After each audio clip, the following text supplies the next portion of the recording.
Welcome to the Fibromyalgia Podcast. I'm Tami, fibromyalgia coach, author, and founder of the International Fibromyalgia Coaching Institute. The goal of this podcast is to empower you with access to the dream team of experts and coaches I've discovered are key to living the fibro life you love. From the comfort of your own home, and maybe even your pajamas, I'll help you take back control of your life and health. To help out with fibro fog, I always include full show notes and additional resources at fibromyalgiapodcast.com. Welcome to the Fibromyalgia Podcast. I'm your coach, Tami Stacklehouse, and this is episode 139. Today, I want to expand a little bit on something that I briefly mentioned in a previous episode. During one of my conversations with Dr. Andrea Moore, I mentioned that I use cherry blossoms in my logo, book covers, podcast art, and really everything, everywhere. And it's not just an aesthetic choice. Of course, yes, I do like them. They are very pretty. But more than that, I love their symbolism. And there is a lot of symbolism around why I specifically use cherry blossoms for fibromyalgia. It all started back in the spring of 2009. I had been diagnosed with fibromyalgia in 2007, and honestly, not a whole lot had changed. But in early January 2009, I started working with a health coach. And as I worked with her, things finally started to shift. I was able to start implementing a lot of the things my doctor had been telling me to do for 2 years. I worked on improving my sleep. I changed how I was eating. I shifted how I thought about my body and my illness. I started making different choices and connecting the choices that I made with the symptoms I was experiencing. My coach helped me decipher all of that and put the pieces together. And little bit by little bit, my fibromyalgia started to improve. Then a little bit later in the year, like March or April, I started noticing these gorgeous trees with pink blossoms. And I want to be clear here. It's not like these trees were new. I had not moved. It's not like somebody had planted a whole bunch of cherry trees. These were trees that were there all along. But for some reason, that year, I noticed them in a different way. I saw them everywhere. And honestly, it was like God was tapping me on the shoulder and saying, hey, pay attention. There's a message here for you. And so I did. I paid attention. And knowing that cherry blossoms appear in a lot of Japanese and Chinese art, and that there's often a lot of symbolism in that artwork, I decided I'd take a shortcut and just look up the symbolism for cherry blossoms and cherry trees. And what I found fits so well with my own fibromyalgia experience and what I had seen around me that I just fully embraced this. Now, cherry blossoms are a symbol of feminine beauty in both cultures, but there are a lot of differences between what Japanese and Chinese art uses cherry blossoms to symbolize. In Japan, they view the cherry blossom as a delicate symbol, just like the blossoms themselves are delicate. In fact, the blossoms symbolize the transience of life. Life is fleeting. Cherry blossoms on the ground specifically indicate a life cut short, and blossoms fallen on the snow indicate a samurai warrior whose life was cut down in battle. Due to the short blooming season of the cherry trees, it might only be a week or two, there is also an element in the symbolism of this too shall pass, right? Because the blossoms are here and then they're gone. In China, we actually have almost the opposite.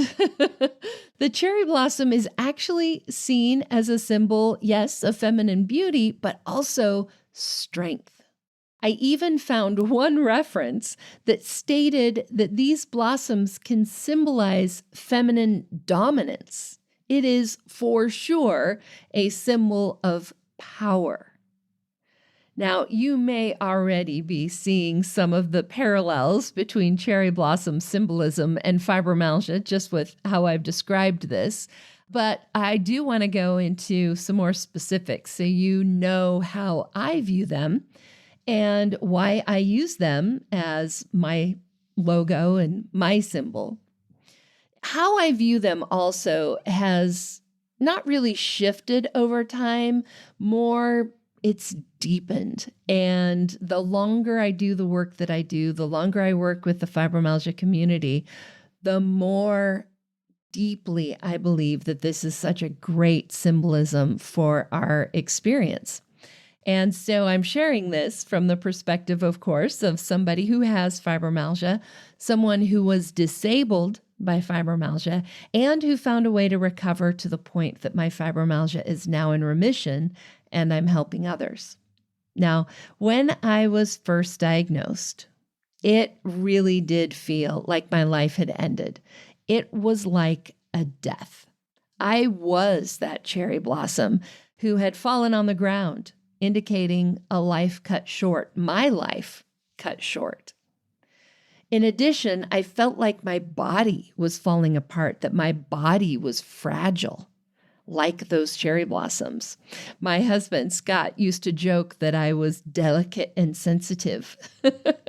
And I'll be honest, at first, the first time he said that, I was offended because I am not delicate and I am not sensitive emotionally or in my spirit.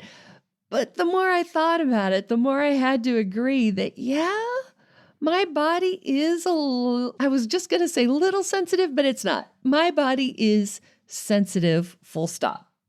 It is also a bit delicate. And so my body is, in fact, that delicate cherry blossom. And then when I would have a particularly bad fibromyalgia flare, one of the ways I used to get through it was by remembering that it was a flare. It wasn't my continual reality. And so I would embrace that transience of life symbolism from the Japanese cherry blossom of this too shall pass. I might be experiencing more pain right now, but it will eventually get better. So that transience of life, that cherry blossoms that only bloom for a week or two, yes, my fibro flare might be bad, but it will pass too. And if you don't like your current situation, give it a minute. It'll change. Even the idea of feminine beauty that the cherry blossom represents, my own beauty, is actually part of my personal healing story. For most of my life, it felt like the real me, I say that in quotes, the real me was stuck inside a defective body. I was sick a lot as a kid. There was always something wrong. I had surgeries and procedures and all kinds of goings on at the doctor's office. And so as I got older, that sense of being in the wrong body got stronger, especially after my fibromyalgia diagnosis when I became disabled. It is hard to see a disabled body as beautiful. And in my book, Take Back Your Life, I actually share a story where I talk about this. And I was a teenager. I had just graduated from high school and I was dog sitting at a friend's house. And I remember talking to God about this whole thing, saying, if my body was a car, I would have qualified for the lemon law by now. So in a very real sense, I felt like a victim to my body, like a prisoner inside my body. It was almost like all these things were happening to my body without my permission, or like my body was doing it to me without my permission. And in the midst of all of this, I was fairly newly married. Scott and I were married in 2006, and I was diagnosed with fibromyalgia in 2007. So as I struggled with hating the body that I was living in, I also had a husband who rather liked that body. Right? So one day, some of you may have heard me share this story before, but one day as Scott heard me complaining about my body and saying ugly things about her, he looked at me and he said, "Every time you say stuff like that, you're basically calling me a liar." And let me tell you, that really pulled me up short. This has nothing to do with him at all, right? This is my body. So why is me saying things about my body somehow offending him? I don't get it. But he went on to explain that he says, "I love you. I chose you. I think you're beautiful. And when you say things like that, like my body being ugly or whatever," he says, "you're basically calling me a liar." I got to tell you, I had to sit with that for a while. Like literally, I remember sitting on the floor of my bedroom and thinking about what he said and starting to think about, hey, maybe my body and I are on the same team. Maybe she wants the same thing that I want, to get better, to feel better. And when I really stopped to think about my body, what she does for me and for herself, my body is amazing. Your body is amazing. She was made to heal, right? You cut yourself, you break a bone, you get sick with a cold, you get better, right?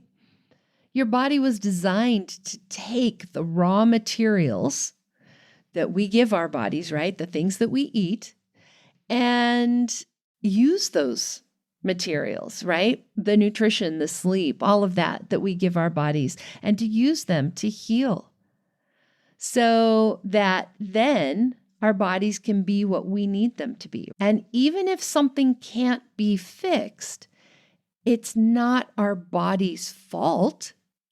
She's not the enemy. Your body is not the enemy. The illness might be the enemy. And side note, I don't think that even needs to be, but that's a different podcast episode. But that's when I started thinking of my body actually as a person, as a being. And you can sometimes hear it in the pronouns that I use, right? My body is amazing.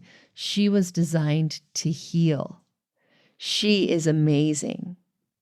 And just as a little tangent here, in today's world of trying to be more inclusive to all genders, we can often end up using non-binary or genderless pronouns, right?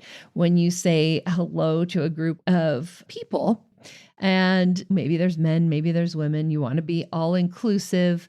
So you might say, instead of ladies and gentlemen, you might even just say everyone or welcome everyone. So we have stepped away from really being more gender specific as we talk about people in general. And I think that has actually done us a disservice with our own bodies. Now, I'm not saying that you have to refer to your body with any particular gender, use whatever gender you identify with, but let's not call our bodies an it. Is your body an it? Or is your body a she or a he or even a they?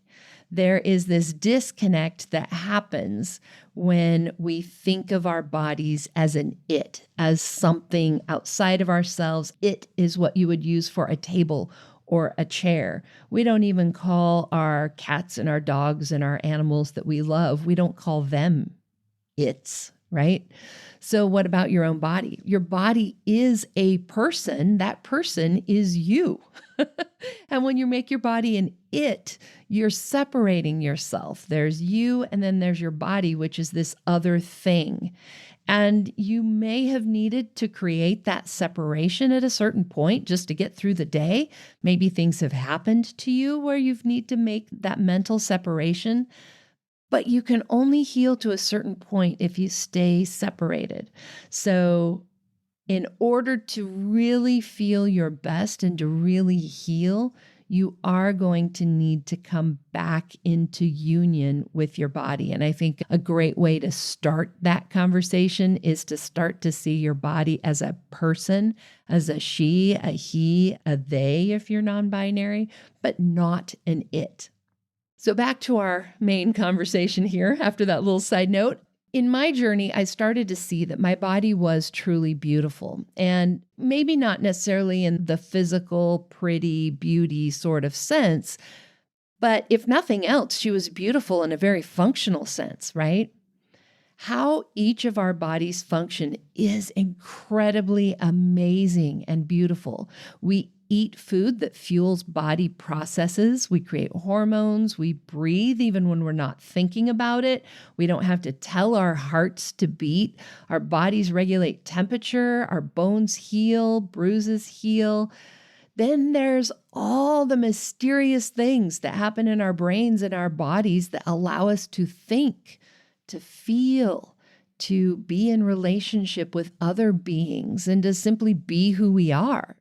We can't really even point to what makes that magical, but even in today's world of AI, there is something unique to the human body and brain that can't be matched by a machine. So even when I couldn't see myself as beautiful in a pretty sort of sense, I could appreciate the beauty of everything that my body does. She is amazing, right? And once I started to believe in the amazing beauty of my body, I also started to believe that my body was worth treating with kindness, with respect. And that effectively changed my attitude from being a victim of my body, right? My body is doing these things to me, being a victim of my fibromyalgia or victim of my circumstance, to having an attitude of empowerment. I started realizing that the choices that I made had a direct impact on how I felt, how my body felt. And how my body felt had a direct impact on how I felt emotionally, how I was able to think, how I was able to move through life. For instance, I could choose to push through, or I could choose to take a break. And both choices had different outcomes that affected how I felt physically and emotionally. And as I started making more of that connection with my body, learning more about what she needs, and as I started making choices that better aligned with her needs, I started getting my life back. So not only does my more empowered attitude reflect the strength that's symbolized in the Chinese cherry blossom, I also literally gained more physical strength. I could do more. I could advocate for my needs more strongly. And as I was putting all of these thoughts together back in 2009, as I was first starting to feel better and then first starting to become a coach, I asked my dad to draw me some cherry blossoms. Dad is a pen and ink artist. You can find his art at acrewoodart.com. And he drew me some cherry blossoms. Now, my mom, she's the namer in the family. So she titled the drawing that he made for me, and she called it Promise of Hope. And I love that. Partly because the drawing has little buds of cherry blossoms, and those buds are promises of the full bloom, right?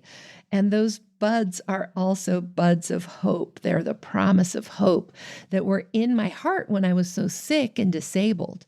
I didn't necessarily have hope just yet, but there was a promise of hope. And you can see some of those little buds even in the cherry blossoms that Dad drew for my business logo. And those buds, those are for you. They are the promise of hope that you can feel better too. And maybe you feel like your life is best depicted by those Japanese cherry blossoms, those blossoms that symbolize maybe your life feels like it was cut short. You're the cherry blossom that has fallen to the ground. Maybe you feel even like you're that cherry blossom on the snow and your life was cut short in the battle that we call fibromyalgia or life.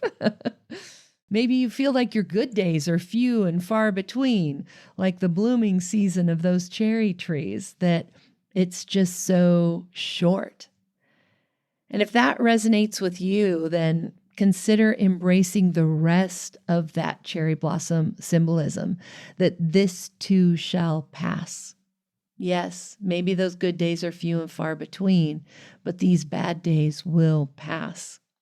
Bad days will come, you will have a flare, but it will also come to an end at some point. This is one thing that I was just sharing actually with my students a week or two ago, that our goal at first, yes, remission, that's a fantastic goal, but that's a long ways out. And so at first, our goal is really to have those flares, those bad days, be farther between, to have them be shorter, maybe you get over them faster, to have them not be quite as bad. So maybe at the beginning, you have a flare that's a month long and your pain's at an 8, and you have that happen to you several times a year. Our first goal is, how do we make that month be a couple of weeks? How do we make that 8 be maybe a 6? How do we have that happen fewer times a year? And as we keep improving how often they happen, how long they last, and how bad they are, then eventually we get to the point where it's so long in between that it's remission. Now, I also want you to consider the feminine strength that is symbolized by the cherry blossom in Chinese art. You can shift from a place of having fibromyalgia happen to you when you least expect it, feeling like a victim of your body, to taking more control and having more power over your symptoms through the choices you make. You can start to connect what you do with how you feel. Now, I'm not saying that fibromyalgia is your fault and that way you feel is your fault. That is not what I'm saying. What I'm saying is the choices that you make do affect how much better you feel. So it's not your fault you have fibromyalgia, but there are things that you can do that can help lessen that. So let's start making choices that help to lessen your symptoms. And all that brings me to today's listener shout out, because I think this is a perfect example of what I'm sharing with you today. So this comes from a comment from Patty, who commented on our Facebook page. And she said, I felt like I was the only person going through all of this until I started your podcast. I binged the episodes while lying in bed and felt heard and encouraged. Then I hired a coach. And now I have remission from the nasty pain for the most part. She goes on to say that fatigue and other things are still present, so she's not fully in remission yet, but she's working on it and getting there, which is exactly what I was just talking about. So thank you so much for sharing that, Patty. You and me both. That's awesome. Now, if you're listening to this and you're thinking, okay, I feel that promise of hope in my heart. How can I experience more of that? How do I get that promise to bloom? If that's you, I would encourage you to attend our next Fibromyalgia Stories of Hope and Healing event that is going to be held this Saturday, July 20th. 4 of our graduates are going to be sharing their stories of hope and how they've been able to improve their fibromyalgia. One of them, Dr. Robin Pfaff, is one of our certified fibromyalgia coaches. She's our commencement speaker for the event. So just go to ifcigraduation.com to RSVP and get all the details. And if you're listening to this after July 20th, then you can use that same link to get the replay or register for the next event. We use that same link for all of those events. I have also just created a special Stories of Hope series. We have got several Stories of Hope episodes, which feature graduate interviews from our graduations. In fact, this next one is going to be our 9th Stories of Hope that we've recorded for the podcast. So we've got quite a lot of them, plus other episodes where I have interviewed our coaches and graduates about their stories. And you can find those, of course, by searching your favorite podcast app. Just search through. But I've also put together a special Stories of Hope collection, and you can have that collection sent to you directly on your phone. Just go to today's show notes. There'll be a link where you can sign up for the Stories of Hope series and have that sent to you. Just go to today's show notes at fibromyalgiapodcast.com/139 for episode 139, and you'll see that link in the notes there. You'll also find the link where you can RSVP for graduation. And as always, if you're looking for someone to help you find new ways to improve your fibromyalgia, consider working with a coach like Patty and I did.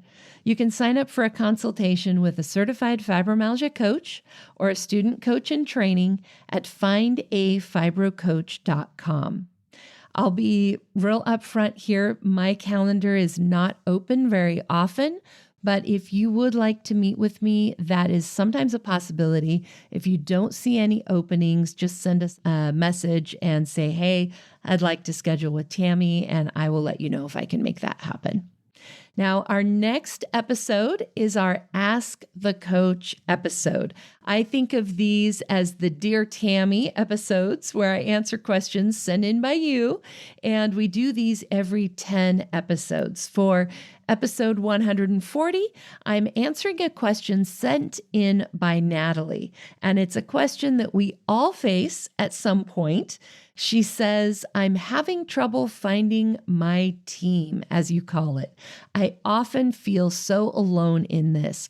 How can I best find a doctor to suit my needs?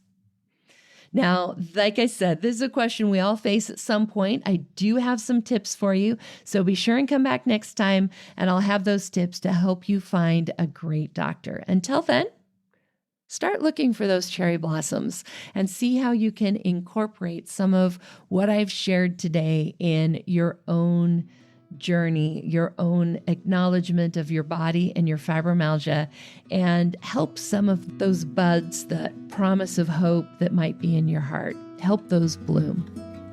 See you back here next time.